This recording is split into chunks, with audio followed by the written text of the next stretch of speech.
it going, everybody? We have another video for you this week, and we're going to be focusing on the clutch dampener delete on my 85 300ZX. So for those of you that don't know what the dampener is or what it does, it's a little box that sits in line between the master cylinder and the slave cylinder, and what it does is it regulates or restricts the flow of the fluid in the clutch system, and what it's supposed to do is kind of give you a more comfortable pedal. But once you start making more power and you have a heavier duty clutch installed, you don't really want this. It kind of affects the pedal feel. So what we're going to be doing is pretty much bypassing that.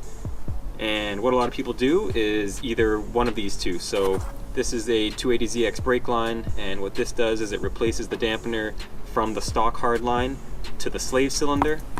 Or people get this, which is a stainless steel braided line, and it replaces the entire stock line right from the master to the slave.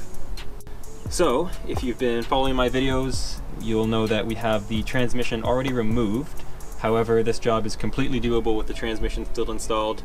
The only thing you might have a harder time with is removing the stock line, but that's completely optional. It's definitely doable with the transmission still in. So what we're going to start doing is remove the stock slave cylinder. It's just hanging there.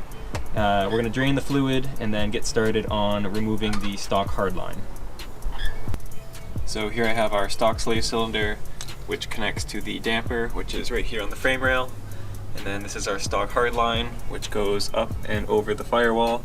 It's held in with 3 or 4 of these little line holders. So once we get these unhooked, as well as unscrew it from the master cylinder, the line should drop right out.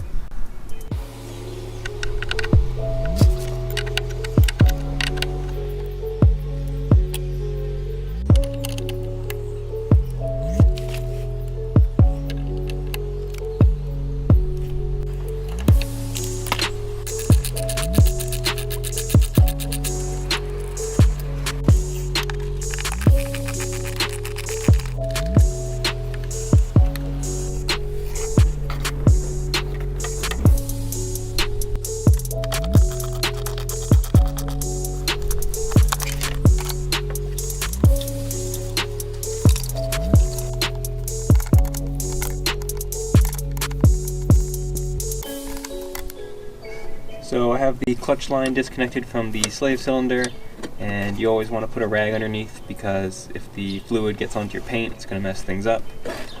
So with this removed, I should be able to get under the car now and fish this entire line out.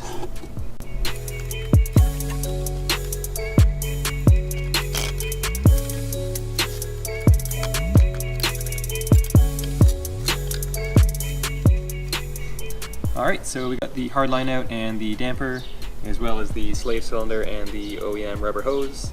Everything came out pretty easy. So now we're going to try to snake the new one in and get everything hooked up.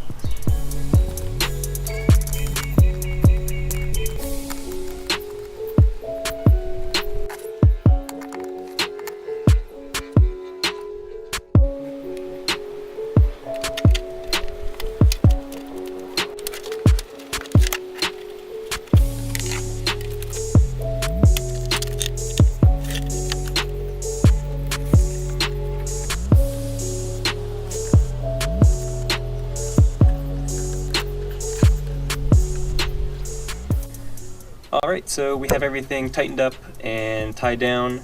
If we take a look up here in the corner, so you can see here's our master cylinder, there's the yellow line. It tucks nicely underneath the brake booster. As for this little fitting here, so we Teflon taped it and then threaded it into the cylinder, and then the line itself just tightens down nice and snug onto the fitting. I did have to cut off a little bit of plastic on this little shield here, but nothing crazy. And then I'll go under the car real quick and show you down there. So under the car now, as you can see over here, this is where the master cylinder is, and then here's our line kind of following the contour of the firewall.